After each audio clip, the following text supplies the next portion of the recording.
काली बेटी का जादुई ब्यूटी पार्लर। बहन जी, मेरी बात तो सुनिए। क्या सुने बहन जी, हमने तो सोचा ही नहीं था कि आपकी बेटी इतनी काली निकलेगी। बहन जी, भगवान ने तो दो ही रंग बनाए हैं, एक काला और एक गोरा। अगर मेरी बेटी काली है तो इसका मतलब ये तो नहीं कि कोई भी उससे शादी ही नहीं करेगा। किसी का तो पता नहीं, लेकिन मैं अपने बेटे की शादी आपकी बेटी से नहीं करवा सकती। इतना कहकर वो औरत और उसका लड़का वहाँ से चले जाते हैं, जिसके बाद बेचारी आरती बुरी तरह से रोने लगती है। माँ, आप मेरी शादी मत कीजिए। मुझे पता है कोई भी मुझसे शादी नहीं करेगा। मैं इतनी काली हूँ कि किसी को भी पसंद नहीं आने वाली। तभी वहाँ पर अपने कॉलेज से प्रिया घर पर आती है। चलो, तुम्हें इतना तो पता चल ही गया कि तुम्हारे कालेपन की वजह से कोई भी तुम्हें पसंद नहीं करता। प्रिया ऐसा कहकर अपने कमरे में चली जाती है। वहीं बेचारी आरती को बहुत दुख होता है। ऐसे ही कई समय तक पारुल अपनी बेटी के लिए रिश्ता ढूंढते रहती है, लेकिन उसके कालेपन की वजह से कोई भी उससे अपने बेटे का रिश्ता नहीं करता। एक दिन कमला नाम की एक औरत अपने बेटे का रिश्ता लेकर पारुल के घर पर आती है, जहां उसकी नजर प्रिया पर पड़ती है। प्रिया बहुत ही गोरी और सुंदर थी। इसी के चलते कमला कहती है, बहन जी, मेरे दो बेटे हैं। मैं सोच रही थी कि क्यों ना आपकी दोनों बेटियों से अपने बेटों की शादी करवा दूं, क्योंकि मुझे आपकी दोनों ही बेटियां बहुत पसंद आई हैं। ये तो पारुल के लिए सोने पर सुहागा था। वो अपनी दोनों बेटियों की शादी कमला के दोनों बेटों से कर देती है, जिसके बाद कमला अपनी दोनों बहुओं को घर ले आती है। लेकिन इस बात से प्रिया को बहुत ऐतराज था, क्योंकि उसे अपनी बहन जरा भी पसंद नहीं थी। जिसके चलते वो जब अपनी सास को अपनी बहन से बहुत प्यार से बात करते हुए देखती है तो उसे बहुत गुस्सा आता है। ज्यादा ही पसंद आ रही है मेरी सास को मेरी काली कलूटी बहन। इसे तो बहन बोलते हुए भी मुझे शर्म आती है। इसका कुछ तो करना ही पड़ेगा। इस ससुराल पर सिर्फ और सिर्फ मेरा ही हक होना चाहिए। फिर क्या था, उस दिन के बाद से प्रिया अपनी सास के कान भरना शुरू कर देती है। वो अपनी सास को अपनी बहन के ही खिलाफ भड़काती है, जिसके चलते कमला अपनी काली बहू को उल्टा सीधा सुनाने लगती है। जब देखो काम चोरी करती हो। तुम्हें और कोई काम नहीं है क्या? अरे अभी तक घर की सफाई भी नहीं हुई है, नाश्ता भी नहीं बना हुआ है, ऊपर से घर में पूजा भी नहीं हुई है। माँ जी, आज मेरी तबीयत बहुत ज्यादा खराब थी और रोजाना तो मैं काम करती ही हूँ। एक दिन क्या प्रिया काम नहीं कर सकती? देखा माँ जी, कितना भी काम कर लूं, दीदी को तो लगता है कि मैं बिल्कुल भी काम नहीं करती। प्रिया बिल्कुल सही कहती थी। तुम्हें हम दोनों से बहुत ज्यादा चिढ़ है, क्योंकि तुम बहुत ज्यादा काली हो। अरे ऐसी बहू मुझे चाहिए ही नहीं। चल अभी के अभी इस घर से बाहर निकल। कमला उसका हाथ पकड़ती है और उसे घर के दरवाजे से बाहर निकाल देती है। इसके बाद वो घर के दरवाजे को बंद कर देती है। माँ जी, दरवाजा खोलिए माँ जी, मैं कहाँ जाऊँगी माँ जी? लेकिन फिर भी उसकी सास उसकी एक नहीं सुनती। उन दिनों आरती का पति संतोष भी गांव से शहर नौकरी के सिलसिले में गया हुआ था। अकेली बेचारी आरती वहां से चुपचाप चली जाती है और चलते चलते उसे एक टूटी फूटी सी झोपड़ी दिखाई देती है। अब मैं क्या करूं? मेरे पास रहने का कोई ठिकाना तो है ही नहीं। चलो यहीं पर ही रह लेती हूँ। फिर आरती उस टूटी फूटी झोपड़ी में ही रहने लगती है, जहाँ उसे एक देवी माँ की मूर्ति भी दिखाई पड़ती है। वो देवी माँ की मूर्ति के आगे हाथ जोड़कर वहीं पर अपना गुजारा करने लगती है। कई दिनों तक वो भूखी प्यासी रहती है और उसे कोई खाना तक नहीं देता। भीख मांगने से अच्छा उसे काम ढूंढना सही लगता है। फिर वो मुखिया के घर में साफ सफाई का काम शुरू कर देती है, जिसके चलते मुखिया उसे 2 वक्त की रोटी और कुछ पैसे भी देता है। एक दिन आरती अपने आप से कहती है, अरे कब तक मैं इस तरह नौकरी करती रहूंगी? मुझे पार्लर का सारा काम आता है, लेकिन मुझे पार्लर की नौकरी कहीं मिल ही नहीं रही। क्यों ना मैं खुद का ही एक पार्लर खोल लूं, लेकिन मेरे पास तो पैसे ही नहीं है। बेचारी आरती पार्लर खोलने के लिए मुखिया से कुछ पैसे उधार ले लेती है। इसके बाद वो एक छोटा सा पार्लर खोल लेती है। वो काली थी, जिसके चलते उसके पार्लर में कोई भी नहीं जाता था। कौन जाएगा इस काली कलूटी के पार्लर में? मुझे तो बिल्कुल भी यकीन नहीं होता कि इसके पार्लर में जाकर किसी को कोई निखार आएगा। इतनी बदसूरत पार्लर वाले के पार्लर में कोई नहीं जाने वाला। अरे जो खुद को खूबसूरत नहीं बना सकती वो दूसरों को क्या बनाएगी। फिर वो दोनों वहाँ से चली जाती है और बेचारी आरती ये सब सुन लेती है, जिसके बाद वो रोते हुए अपने पार्लर में रखी हुई देवी माँ की मूर्ति से कहती है, देवी माँ मेरी मदद करो, मैंने मुखिया से पैसे लिए हैं, मुझे उनके पैसे भी चुकाने हैं। ऊपर से मेरे काले रंग की वजह से मेरे पार्लर में कोई भी नहीं आया। अब मैं क्या करूँ, मुझे कुछ भी समझ में नहीं आ रहा माँ। जैसे ही आरती इतना कहती है, वहाँ देवी माँ की मूर्ति से एक सुंदर सी परी प्रकट होती है। तुम चिंता मत करो, मैं एक परी हूँ और मैं तुम्हारी मदद करूँगी। मैं जानती हूँ तुम्हारे साथ जो भी हुआ बहुत गलत हुआ है, लेकिन अब आगे तुम्हारे साथ कभी कुछ बुरा नहीं होगा। मैं तुम्हें एक जादुई शक्ति देती हूँ, लाओ अपने हाथों को आगे करो। जैसे ही आरती अपने हाथों को आगे करती है, वो परी अपने हाथों से उसके हाथों को स्पर्श करती है, जिसके चलते वहाँ एक हल्की सी रोशनी उत्पन्न होती है। अगर तुम किसी भी इंसान को स्पर्श करोगी तो वो बहुत ही सुंदर और गोरा हो जाएगा। चाहे तो अपने ऊपर तुम ये करके देख सकती हो। जैसे ही आरती अपने चेहरे को स्पर्श करती है, वो बहुत ही सुंदर और गोरी हो जाती है। फिर वो उस परी का शुक्रिया अदा करती है, जिसके बाद परी वहाँ से गायब हो जाती है। उसके जाने के बाद वहाँ से एक काली सी मॉडर्न लड़की जा रही होती है। वो आरती का ब्यूटी पार्लर देखकर उसके ब्यूटी पार्लर में आती है और कहती है, देखो मेरा कोई अच्छा सा मेकअप कर दो जिससे मैं थोड़ी सी गोरी नजर आऊं। आज मेरा एक फंक्शन है, मुझे उसमें बहुत सुंदर दिखना है। अनुष्का ऐसा कहकर कुर्सी पर बैठ जाती है, जिसके बाद आरती एक क्रीम लेकर अनुष्का के चेहरे को स्पर्श करती है। इतना करती ही वो बहुत ज्यादा सुंदर और गोरी हो जाती है। जब अनुष्का अपने आप को शीशे में देखती है तो वो तो हैरान ही रह जाती है। ओह माय गॉड, क्या ये मैं हूँ? मुझे तो यकीन ही नहीं होता। तुमने तो मेरी काया ही पलट दी। ये सब तुमने कैसे किया? मैं तो बहुत खूबसूरत लग रही हूँ। मुझे इतना सुंदर बनाने के लिए तुम्हारा बहुत बहुत शुक्रिया। ये लो मेरी तरफ से ट्रिपल पैसे। अनुष्का इतना खुश हो चुकी थी कि वो आरती को अपनी मेहनत के ट्रिपल पैसे देकर जाती है। वहीं आरती भी बहुत खुश होती है। जिस फंक्शन में अनुष्का जाती है, वहाँ उसकी सभी सहेलियाँ उसके गोरे रंग को देखकर बहुत प्रभावित होती हैं और उससे उसके पार्लर के बारे में पूछती है। पता नहीं, कोई नया पार्लर था और वो पार्लर वाली भी सुंदर और गोरी थी। अगर तुम चाहो तो मैं तुम्हें वहाँ पर लेकर जा सकती हूँ। फिर अनुष्का की सारी सहेलियाँ उसके साथ आरती के पार्लर में जाती हैं, जहाँ अनुष्का उन्हें भी गोरा करने के लिए बोल देती है। फिर आरती ने एक एक करके सभी को स्पर्श किया और वैसे ही वो गोरी और सुंदर हो जाती हैं। अरे वाह, ये तो कमाल हो गया, क्या बात है। ये ब्यूटी पार्लर तो जादुई ब्यूटी पार्लर है, जहाँ कोई भी काला आएगा तो वो गोरा होकर ही बाहर जाएगा। फिर क्या था, उस दिन के बाद से आरती बहुत ज्यादा फेमस हो जाती है। उसके पार्लर के बाहर लाइन लगी हुई होती है। जब इसके बारे में प्रिया और कमला को पता चलता है तो उन्हें अपने किए पर पछतावा होता है और वो दोनों आरती से माफी मांगने उसके पास जाती हैं। मुझे माफ कर दो बहू, मुझे तुम्हारे साथ ऐसा नहीं करना चाहिए था। मुझे तो तुम्हारी बहन प्रिया ने ऐसा करने पर मजबूर कर दिया था और मैं उसकी बातों में आ गई। मुझे माफ कर दे बहू। हाँ दीदी, मुझे भी माफ कर दो, मैंने भी आपके साथ बहुत बुरा किया है। नहीं नहीं, बल्कि आप लोगों ने जो किया मेरे साथ वो बहुत अच्छा किया। आज आप लोगों की बदौलत ही मैं इस मकाम पर हूँ। लेकिन अगर आपको ऐसा लगता है कि मैं ये सब कुछ छोड़कर आप लोगों के साथ चलूंगी तो ऐसा नहीं है, मैं कहीं नहीं जाऊंगी। आप लोगों ने मुझे छोड़ा था, एक ठोकर खाकर मैंने अपनी पूरी जिंदगी बदल दी। लेकिन फिर भी अगर आप लोगों को कभी मेरी जरूरत होगी तो मैं आपकी मदद जरूर करूंगी। आरती का ये जवाब सुनकर प्रिया और कमला वहाँ से चली जाती हैं। फिर कुछ दिन में ही आरती का पति संतोष उसके पास आ जाता है और उससे जो सब कुछ हुआ उसकी माफी मांगता है। उस दिन के बाद से संतोष अपनी सुंदर सी पत्नी के साथ ही रहने लगता है और यहाँ आरती अपनी जादुई ब्यूटी पार्लर को अच्छे से चलाती है और अपने पति के साथ हंसी खुशी से रहने लगती है।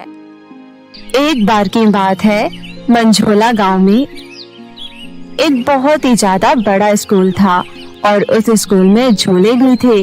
बच्चों को वो झूले बहुत ही ज्यादा पसंद आते थे और वो लंच टाइम में सबसे ज्यादा झूलों पर ही झूलते थे और बहुत बार तो झूले के ऊपर बहुत से स्टूडेंट के बीच लड़ाइयाँ भी हो जाया करती थी। ऐसे ही एक दिन लंच टाइम खत्म होने में सिर्फ 5 मिनट ही बचे हैं और तुम हो कि इस झूले का पीछा छोड़ने का नाम ही नहीं ले रही हो। मुझे भी झूलना है। मैं झूले से नहीं उतरूंगी, जो करना है कर लो। तुम रोज ही ऐसा करती हो, हमें भी झूला झूलने का मौका दो ना। तुम तो झूले से उतरती ही नहीं हो और अगर तुम झूले से उतरती भी हो तो अपने दोस्तों को बैठा देती हो। हम भी तो इस स्कूल में पढ़ते हैं, हम भी तो स्कूल की फीस जमा करते हैं, फिर हम इस झूले में क्यों नहीं झूल सकते? अब हटो, मुझे भी झूलना है। देखो दोस्तों, ये फटीचर हमारी बराबरी कर रही है। देख फटीचर, तू हमारी बराबरी कभी नहीं कर सकती क्योंकि हम सब अमीर घराने से आते हैं और तू बेचारी तो बहुत ही ज्यादा गरीब है और तेरे तो माता पिता भी नहीं है। पिंकी देख, तुझे जो कहना है मुझे कह ले, लेकिन मेरे माता पिता पर मत जा। अगर मेरे माता पिता पर जाएगी तो अच्छा नहीं होगा, सोच लेना। और तभी बेल बज जाती है और लंच टाइम खत्म हो जाता है। सभी बच्चे अपनी अपनी क्लास में चले जाते हैं। आरती को आज फिर झूला झूलने का मौका नहीं मिलता। उसे बहुत ही ज्यादा गुस्सा आ रहा था क्योंकि पूरे 2 महीने हो गए थे और पिंकी उसे झूले पर झूलने का मौका ही नहीं दे रही थी। अगले दिन आरती लंच होते ही उस झूले पर जाती है जो झूला झूलने को उसे नहीं मिल रहा था। तभी वहाँ पर पिंकी अपने दोस्तों के साथ आ जाती है। आरती की बच्ची, तेरी इतनी हिम्मत कैसे हुई झूले पर बैठने की? इस पर मैं बैठूंगी, चल हट यहाँ से, गरीब फटीचर। नहीं हटूंगी, जब तक मेरा झूलने का मन करेगा तब तक झूलती रहूंगी। आज मुझे पूरे 2 महीने बाद ये झूला मिला है। आरती उस झूले से उतरती ही नहीं है। तभी आरती झूले से बहुत ही ज्यादा जोर से गिरती है और ये देखकर पिंकी और उसके दोस्त जोर जोर से हंसने लगते हैं। देखो तो, गरीब फटीचर को झूला झूलना भी नहीं आता, कितनी ज्यादा जोर से गिरी है। मजा आया, मजा आया, हमें तो बहुत ही ज्यादा मजा आया तुझे गिरते हुए देखकर। पिंकी की बच्ची, तूने मुझे धक्का दिया है ना? मुझे अच्छी तरह से पता है, तूने ही मुझे पीछे से धक्का दिया है। पिंकी की चमची, तुम बताओ, इसने मुझे धक्का दिया है ना? सुन, मुझे कोई शौक नहीं है तो जैसे गरीब फटीचर को हाथ लगाने का। मैंने तुझे कोई धक्का वक्का नहीं दिया। अगर तुझे धक्का ही देना होता तो बहुत पहले दे देती, इतनी देर बाद नहीं देती। और हाँ, वो बात अलग है, अगर तेरा लड़ाई करने का मन कर रहा है तो चल, हो जाए 2-2 हाथ। आरती और पिंकी के बीच बहुत ही ज्यादा भयंकर लड़ाई हो जाती है।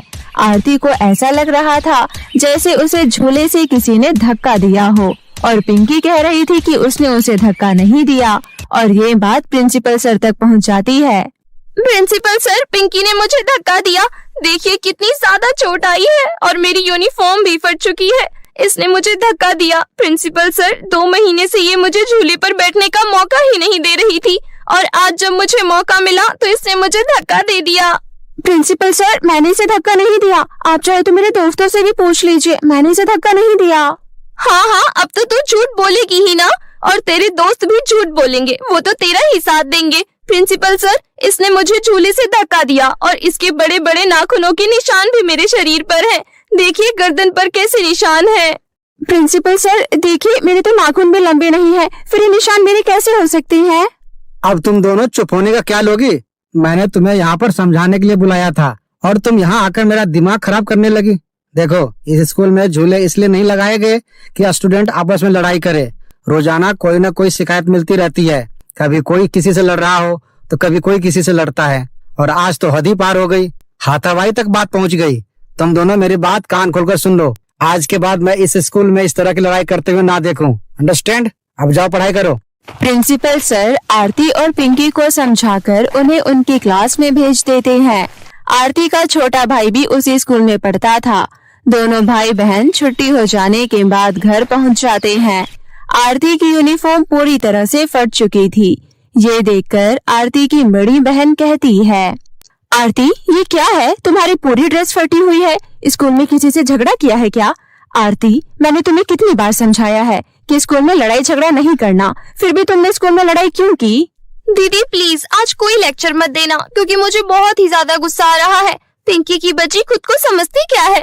दीदी जल्दी से आप खाना दे दीजिए, भूख बहुत ही ज्यादा लग रही है, इससे पहले कि मेरा गुस्सा और ज्यादा बढ़ जाए। हाँ हाँ, तुम तो स्कूलों में लड़ाई करती रहो और घर आकर सुकून से खाना भी खाओ, और मैं खून पसीने से जो पाई पाई कमा रही हूँ उसका कुछ नहीं। मैं तुम्हें दो बात भी नहीं कह सकती। तुम्हें पता है ना कितनी मेहनत से पैसे कमाए जाते हैं।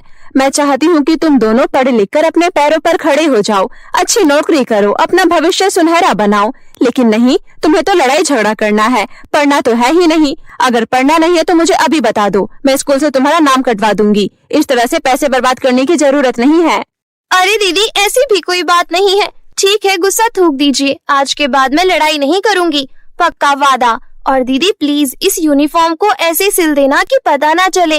एक तो पहले ही स्कूल में गरीबी की वजह से इतनी ज्यादा इंसल्ट होती है, फटी हुई यूनिफॉर्म पहन कर जाऊंगी तो और ज्यादा होगी। आरती कान पकड़कर सॉरी बोलती है और उसके बाद तीनों भाई बहन बैठकर खाना खाते हैं। ऐसे ही 2 दिन बीत जाते हैं। आरती ने अपनी बहन से वादा किया था कि वह स्कूल में अब किसी से लड़ाई झगड़ा नहीं करेगी, इसलिए अब वो झूले के लिए पिंकी से लड़ाई नहीं करती। और ऐसे ही 1 हफ्ता बीत जाता है। इस बीच हल्की फुल्की आरती और पिंकी के बीच लड़ाई भी हुई थी। एक दिन अचानक पिंकी गायब हो जाती है और वो स्कूल से 2 दिन से घर नहीं पहुंची थी। पिंकी की माँ स्कूल में आकर प्रिंसिपल सर से पिंकी के बारे में पूछती है। प्रिंसिपल सर, मेरी बेटी 2 दिनों से घर नहीं आई है, आप बताइए मेरी बेटी कहाँ है? सैटरडे को वो स्कूल आई थी और स्कूल से वो घर वापस ही नहीं गई। बीच में संडे था, आज मंडे है, इसलिए मैं स्कूल में आई हूँ। प्लीज मुझे बताइए कि पिंकी कहाँ है? मिसेस गुप्ता, देखिए, हमें नहीं पता आपकी बेटी कहाँ है।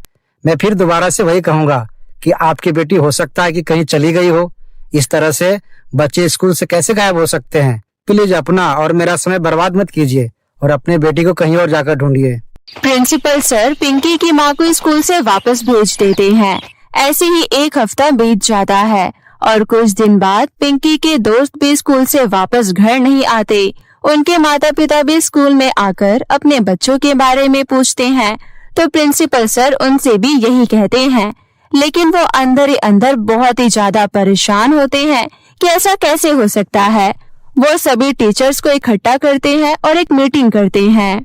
सभी टीचर्स ध्यान से सुने। सभी बच्चों के पेरेंट्स का यही इल्जाम है कि उनके बच्चे स्कूल से घर वापस नहीं गए। 1 हफ्ते में पिंकी के साथ साथ उसके 4 दोस्त और स्कूल से गायब हो चुके हैं। ऐसा कैसे हो सकता है? कीर्ति मैम, वो 5 स्टूडेंट आपकी ही क्लास के हैं, उनकी क्या किसी से लड़ाई हुई थी? प्रिंसिपल सर, 15-20 दिन पहले पिंकी और उसके दोस्तों की लड़ाई आरती के साथ हुई थी झूले के ऊपर, और वो दोनों आपके पास भी आए थे। और तो किसी से लड़ाई नहीं हुई। हाँ, याद आया।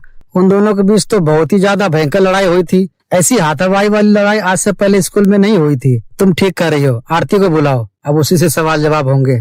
आरती को मीटिंग रूम में बुलाया जाता है और उसके बाद उससे सवाल जवाब किए जाते हैं। लेकिन आरती को तो पिंकी और उसके दोस्तों के बारे में कुछ पता ही नहीं था।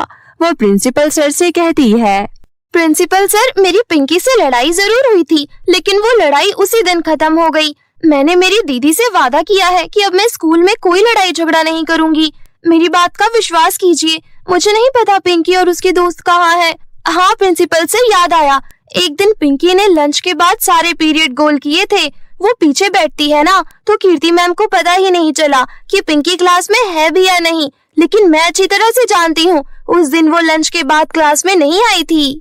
अच्छा, अब तुम ये इल्जाम मेरे ऊपर लगा रही हो कि मुझे पता ही नहीं रहता कि क्लास में कौन है और कौन नहीं। तुमसे तो मैं बाद में बात करूंगी।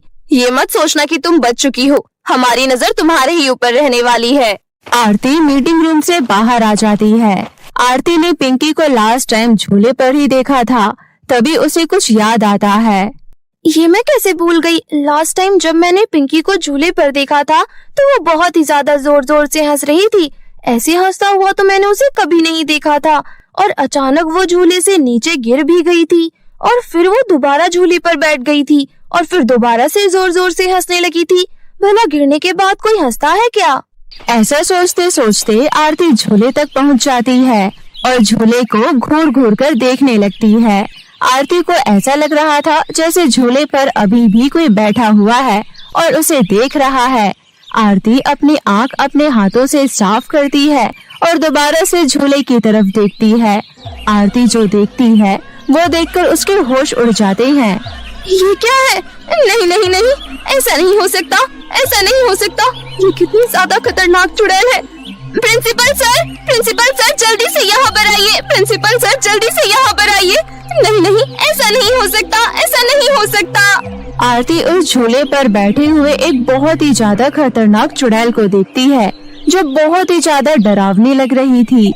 आरती का गला सूख जाता है, उसे पसीने आ रहे थे, वो थर-थर कांप रही थी, लेकिन वो हिम्मत नहीं हारती। वो भागना शुरू कर देती है और वो जोर जोर से आवाज लगाती है और वो भागते भागते मीटिंग रूम तक पहुंच जाती है।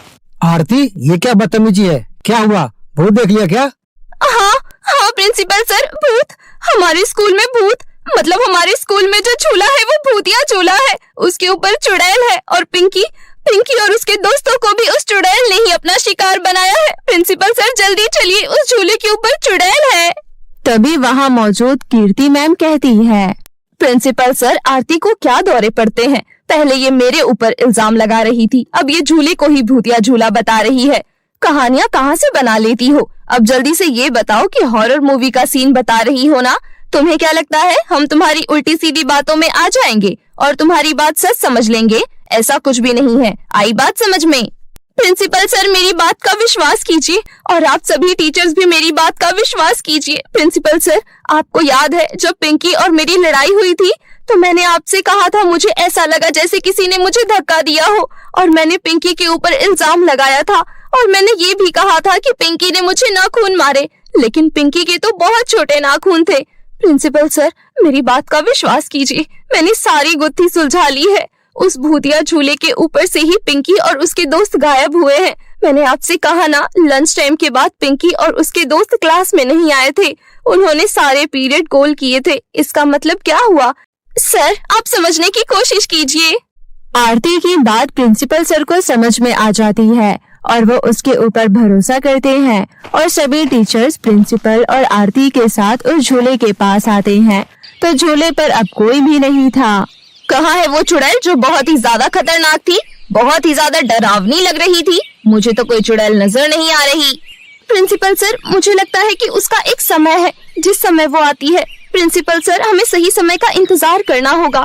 आप सबको मेरे ऊपर भरोसा करना होगा, मेरी बातों पर विश्वास करना होगा। इस झूले पर वो चुड़ैल थी, मैं झूठ नहीं बोल रही हूँ। प्रिंसिपल सर आरती के ऊपर पूरा भरोसा करते हैं। आरती प्रिंसिपल सर और सभी टीचर्स के साथ मिलकर एक प्लान बनाती है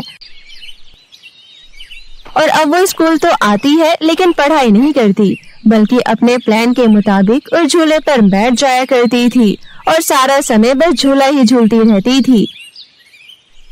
ऐसे ही एक दिन अचानक आरती भी गायब हो जाती है और आरती जहाँ जाती है वो जगह बहुत ही ज्यादा खतरनाक थी। वहाँ पर डरावनी चुड़ैलों की आवाजें आ रही थी। पिंकी और उसके सभी दोस्त रस्सियों से बंधे हुए थे और चारों तरफ आग लगी हुई थी और वहाँ पर बहुत सारी चुड़ैलें भी थी। स्कूल में भूतिया झूला है और किसी को पता भी नहीं। भूतिया झूले की मदद से हम बच्चों को अपना शिकार बना रहे हैं। ऐसे ही एक एक कर सभी बच्चों को यहाँ लेकर आ जाएंगे और उन्हें अपना शिकार बनाएंगे और किसी को पता भी नहीं चलेगा कि ये कौन कर रहा है। पिंकी आरती को देखकर कहती है, आरती, भूतिया झूले की वजह से देखो हम कहाँ आ गए। हमारे स्कूल में भूतिया झूला है। अब ये सब चुड़ैल एक एक कर हमें अपना शिकार बना लेंगी। हमने तो अभी कुछ भी नहीं देखा। दुनिया देखने से पहले ही ये लोग हमें मार डालेंगे। तुम परेशान मत हो, मुझे बहुत पहले पता चल चुका था कि हमारे स्कूल में भूतिया झूला है। इस चुड़ैल को क्या लगता है कि इसने मुझे अपना शिकार बनाया है? इसे क्या पता ये खुद हमारे चुंगल में फंसी है। मैं तुम सबको यहाँ से बचा कर ले जाऊंगी। परेशान मत हो, मैं पूरी तैयारी के साथ आई हूँ। रो मत, परेशान मत हो। आरती की बातें सुनकर पिंकी और उसके दोस्तों के चेहरे पर मुस्कुराहट आ जाती है और वो सभी चुड़ैल उन सभी स्टूडेंट्स को अपना शिकार बनाने की तैयारियां कर रही थी और बहुत ही ज्यादा खुश हो रही थी। और जब सभी चुड़ैल इकट्ठा हो जाती है तो आरती अपनी बोतल से पवित्र जल निकालती है और उन सभी चुड़ैलों के ऊपर फेंक देती है। वो चुड़ैल जलकर राख हो जाती है। मानवी 10 साल की थी जब उसके पिता महेश ने माया से शादी कर ली। मानवी बहुत छोटी बच्ची नहीं थी। उसे अपनी माँ और सौतेली माँ के फर्क की समझ थी। माया मानवी को बहुत प्यार करती थी, लेकिन फिर भी मानवी के दिमाग में एक बात बैठ गई थी कि सौतेली माँ जो करती है दिखावे के लिए करती है और वो बुरी ही होती है। माया जब भी समय निकालकर मानवी से बात करने आती थी तो मानवी उसे उल्टा सीधा बोलकर वहाँ से चली जाती थी। एक दिन मानवी खिलौने से खेल रही थी। माया उसके पास जाती है। मानवी, मैं भी खेलूं तुम्हारे साथ? नहीं, मैं हमेशा अकेले ही खेलती हूँ। आज मुझे भी अपने साथ खिलाकर देखो, मजा आएगा। आप जाओ यहाँ से, मैं आपसे बात नहीं करती और आपको मेरे साथ खेलना है। लो, इतना ही खेलने का शौक है तो अकेले खेलो यहाँ बैठकर। मानवी माया के सामने अपने खिलौने पटक कर चली जाती है। मानवी के इस व्यवहार से माया को बहुत बुरा लगता है और वो रोने लगती है। माया मानवी के दिल में अपने लिए प्यार लाने की बहुत कोशिश करती है, लेकिन मानवी उससे बहुत नफरत करती थी। इसी तरह 10 साल बीत जाते हैं और मानवी बड़ी हो जाती है। उसका एक बहुत अच्छे कॉलेज में एडमिशन होता है। मानवी, आज कॉलेज के बाद हम सारे क्लब चलेंगे। ठीक है। मानवी घर आती है और माया से कहती है, मुझे आज अपने दोस्तों के साथ पार्टी करनी है, इसलिए कुछ पैसे चाहिए। ठीक है, ये लो 200 रुपए। 200 रुपए में क्या होगा? मैं किसी मेले में नहीं बल्कि बड़े रेस्टोरेंट में जा रही हूँ। तुम्हें पता है ये 200 रुपए कमाने के लिए तुम्हारे पापा को खेत में कितना काम करना पड़ता है? बस अब आप अपना रोना लेकर बैठ गई। ये सब बातें आप जानबूझकर करती हो। आप इमोशनल अत्याचार शुरू कर देती हो ताकि मैं आपसे पैसे ना मांगू। मैं अच्छे से जानती हूँ कि आप मुझे पैसे ही नहीं देना चाहती हो। पापा आपको पैसा रखने के लिए देते हैं और आप खुद पर उड़ाती हो। मानवी, तुमने मुझे कभी मेरे दोस्तों के साथ पार्टी करते हुए देखा है जो ये सब बोल रही हो? मैं आपको देखने के लिए हमेशा घर में नहीं बैठी रहती हूँ। मुझे कॉलेज जाना होता है। आपको क्या पता कॉलेज के बारे में? आप तो हो ही अनपढ़ गवार। ये लो, पकड़ो अपने 200 रुपए। बहुत मेहरबानी कर दी मुझे 200 रुपए देकर। इतना बोलकर मानवी अपने कमरे में जाती है। उसने कुछ पैसे जमा किए होते हैं। वो वही पैसे लेकर क्लब जाने लगती है। मानवी क्लब पैदल जा रही थी। तभी रास्ते में उसके कॉलेज का अक्षय नाम का लड़का अपनी गाड़ी से जा रहा था। वो भी क्लब ही जा रहा था। अक्षय मानवी को देखता है और अपनी गाड़ी रोकता है। हाय मानवी, कैसी हो? मैंने आपको पहचाना नहीं। मैं तुम्हारे कॉलेज का ही हूँ। मेरा डिपार्टमेंट अलग है। मैंने कई बार तुम्हें कॉलेज में देखा है। ओह अच्छा। तुम क्लब जा रही हो क्या? हाँ। मैं भी वही जा रहा था। मेरी गाड़ी में बैठ जाओ, हम दोनों साथ में चलते हैं। मानवी अक्षय की गाड़ी में बैठ जाती है। दोनों गाड़ी में काफी समय तक बात करते हैं। क्लब में भी दोनों एक दूसरे से खूब बातें करते हैं। कुछ घंटों बाद मानवी घर आ जाती है। घर आकर मानवी सोचती है, अक्षय काफी अच्छा लड़का था। उसके पास तो कितनी बड़ी गाड़ी है और मैं पैदल चलने को मजबूर रहती हूँ। पता नहीं मेरी किस्मत इतनी खराब क्यों है। काश मेरे पास भी एक बड़ी सी गाड़ी होती जिसे लेकर मैं कॉलेज जाती। अगले दिन मानवी कॉलेज जा रही थी। फिर से उसे रास्ते में अक्षय मिल जाता है। अक्षय के बोलने पर मानवी उसके गाड़ी में बैठ जाती है। थोड़ी देर बाद दोनों कॉलेज पहुंच जाते हैं। कॉलेज के बाहर आकर मानवी अक्षय से कहती है, अक्षय यहीं गाड़ी रोक दो, मैं अंदर चली जाऊंगी। अरे नहीं, मैं अंदर पार्किंग में रोक देता हूँ। यहाँ उतरने की क्या जरूरत है? उसके बाद अक्षय अपनी गाड़ी को कॉलेज की पार्किंग में लेकर जाता है। कॉलेज के सारे लड़के लड़की अक्षय और मानवी को एक साथ देख लेते हैं। अक्षय को मानवी के साथ देख उसके दोस्त आपस में बातें करने लगते हैं। अक्षय भाई के तो मजे हैं यार। हाँ भाई, जिंदगी हो तो अक्षय भाई जैसी हो। हर दिन गाड़ी में कोई नई लड़की निकलती है, इसे भी और लड़कियों की तरह घुमाएगा और आखिर में छोड़ देगा। हाँ भाई, और ये लड़कियाँ भी कम नहीं हैं। लड़कों के पैसों पर ऐश करने में कोई कसर नहीं छोड़ती हैं। मानवी इन सब बातों से अनजान थी। वो तो हैंडसम और रईस अक्षय को पसंद करने लगी थी। अब हर रोज दोनों साथ में कॉलेज आने लगे थे। लंच ब्रेक में अक्षय मानवी के क्लास में आता है। मानवी, हम सिर्फ कॉलेज में ही मिलते हैं, हमें कॉलेज के बाहर भी मिलना चाहिए। अब तो हम अच्छे दोस्त बन चुके हैं ना। ठीक है, कहाँ मिलना है बताओ? कॉलेज के थोड़ा आगे जो रेस्टोरेंट है वहाँ मिलेंगे। वो रेस्टोरेंट तो बहुत महंगा है। अरे महंगा है तो क्या हो गया, मैं तो अक्सर अपने दोस्तों के साथ जाया करता हूँ और खुद ही सारा खर्च करता हूँ। अच्छा ठीक है, अब मैं अपनी क्लास में जाता हूँ, तुम शाम को रेस्टोरेंट में आ जाना। उसके बाद अक्षय चला जाता है। मानवी अपने मन में सोचती है, अक्षय जैसे अमीर और हैंडसम लड़के से शादी करके तो मेरी लाइफ सेट हो जाएगी। बस अब जल्दी से अक्षय मुझे प्रपोज कर दे, मैं तो तुरंत हाँ कर दूंगी। मानवी अक्षय के साथ शादी के सपने सजाने लगी थी, लेकिन अक्षय के इरादे कुछ और ही थे। अक्षय बहुत ही मक्कार और आवारा लड़का था। वो अपने बिजनेसमैन पापा के पैसों पर मौज करता था। मानवी और अक्षय एक दूसरे से बहुत मिलते थे। एक दिन मानवी के पापा महेश मानवी को अक्षय की गाड़ी में बैठते हुए देख लेते हैं। मानवी, तुम इस गाड़ी में क्या कर रही हो? ये लड़का कौन है तुम्हारे साथ? पापा, वो मेरा दोस्त है, ये मुझे घर छोड़ने जा रहा था। अभी के अभी उतरो इस गाड़ी से। लेकिन पापा, एक बार में तुम्हें सुनाई नहीं दिया क्या? मैंने कहा इसकी गाड़ी से उतरो। मानवी गाड़ी से उतरती है और अपने पापा के साथ घर आ जाती है। घर जाकर महेश माया को सारी बातें बताता है। मानवी, क्या चल रहा है ये सब? आप कौन होती हो मेरे से ये सवाल करने वाली? तुम्हारी माँ। आप मेरी माँ नहीं हो, बस मेरे पापा की पत्नी हो। ये क्या तरीका है बात करने का? बताओ क्या चल रहा है ये सब? पापा, आप सब तो सिर्फ बातों के तिल का ताड़ बनाना जानते हो। आपको पता भी है वो लड़का कितना अमीर है। उसके सामने आपने मेरी इज्जत की वाट लगा दी। क्या सोच रहा होगा वो मेरे बारे में? पता नहीं अब वो मेरे से बात करेगा भी कि नहीं। मानवी, अभी कुछ दिनों में ही तुम उस लड़के को इतना कैसे जान सकती हो? मैं आए दिन उसको यहाँ से गुजरते हुए देखता हूँ और उसकी गाड़ी में हमेशा कोई ना कोई नई लड़की रहती है।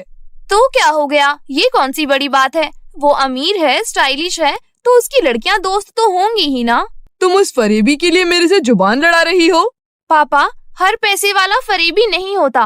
वो बहुत अच्छे हैं और मैं उनसे प्यार करने लगी हूँ। जल्द ही मैं उनसे शादी भी करूँगी। मुझे पूरा विश्वास है कि वो भी मेरे बारे में यही सोच रहे होंगे। मानवी, मैं तुम्हारी शादी बहुत अच्छे लड़के से करवाऊंगा। आपको पता भी है अच्छे लड़के कितने मुश्किल से मिलते हैं। अक्षय इतने पैसे वाले हैं कि उससे शादी करके मेरी लाइफ अच्छी हो जाएगी। मैंने बचपन से गरीबी देखी है। ये मत करो, वहाँ मत जाओ, ये कपड़े मत लो, बहुत महंगे हैं। अब मैं ऐसा कुछ नहीं देखना चाहती। मुझे ऐशो आराम के साथ अपनी लाइफ गुजारनी है। पता नहीं कोई भी इस गरीब घर में कैसे रह सकता है। मुझे तो ये घर नर्क जैसा लगता है। मानवी, तुम जिस घर को नर्क कह रही हो ये मेरे लिए जन्नत है।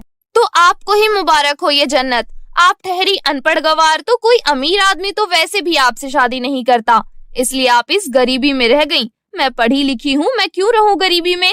इतना बोलकर मानवी अपने कमरे में चली जाती है। तभी अक्षय का फोन आ जाता है। मानवी, तुम्हारे पापा तो बहुत गुस्से वाले हैं। अरे नहीं, वो बस कभी कभी हो जाता है। अच्छा सुनो, कल फिर से मिलेंगे। ठीक है, कहाँ आना है मुझे? वो कल मैंने घर में एक पार्टी रखी है, मेरे बहुत सारे दोस्त आएंगे, तुम भी आना, एंजॉय करेंगे। करेक्ट 5 बजे आ जाना। ठीक है, मैं आ जाऊंगी। माया दरवाजे पर खड़ी होकर दोनों की बातें सुन लेती है। अगले दिन 5 बजे मानवी घर से बाहर निकलती है। माया मानवी का पीछा करने लगती है। पीछा करते करते माया अक्षय के घर तक पहुंच जाती है। मानवी घर के अंदर चली जाती है और माया खिड़की के बाहर खड़ी होकर देखने लगती है। अक्षय, तुमने तो कहा था कि घर में कोई पार्टी रखी है, लेकिन तुम्हारे और दोस्त मुझे नजर नहीं आ रहे। वो तो मैंने बस यूं ही बोल दिया था। मैं तो बस तुम्हारे साथ क्वालिटी टाइम स्पेंड करना चाहता था। मतलब मैं कुछ समझी नहीं। उसके बाद अक्षय आगे बढ़ता है और मानवी के हाथ पकड़ने लगता है। अक्षय, ये तुम क्या कर रहे हो? ये ठीक नहीं है। मैं ऐसी लड़की नहीं हूँ। लेकिन मैं ऐसा ही लड़का हूँ। अगर मेरे साथ रहना है तो ये सब करना पड़ेगा। नहीं, मुझे नहीं रहना तुम्हारे साथ। तुम बहुत गंदे लड़के हो। अब यहाँ तक आई हो तो ऐसे कैसे जाने दूंगा। अक्षय मानवी के साथ जबरदस्ती करने की कोशिश करने लगता है। माया बाहर से एक डंडा लेकर आती है और अक्षय को पीटने लगती है। तुझे क्या लगता है कि मेरे होते हुए तू मेरी बेटी के साथ कुछ भी कर लेगा? अगर आज के बाद इसके आसपास भी नजर आए तो जेल भिजवा दूंगी तुझे, फिर जेल में करियो अय्याशी। माया मानवी को लेकर घर आ जाती है। मानवी माया को गले लगाकर बहुत रोती है। माँ, आज आप नहीं होती तो ना जाने मेरे साथ क्या हो जाता। आप और पापा बिल्कुल ठीक थे। वो लड़का बहुत गंदा है। कोई बात नहीं मेरी बच्ची, जो हुआ उसे भूल जा। बस अब ऐसे लड़के से हमेशा दूर रहना। माँ, अब मैं कभी किसी लड़के से बात नहीं करूंगी। आप दोनों मेरे लिए जो लड़का ढूंढेंगे मैं उससे शादी करूंगी। इस घटना के बाद माया और मानवी के रिश्ते सुधर जाते हैं। माया तो हमेशा से ही मानवी से प्यार करती थी, लेकिन अब मानवी भी माया को अपनी माँ मानने लगती है। इस तरह सब कुछ ठीक हो जाता है और मानवी अपने माता पिता के साथ हंसी खुशी जीवन व्यतीत करने लगती है।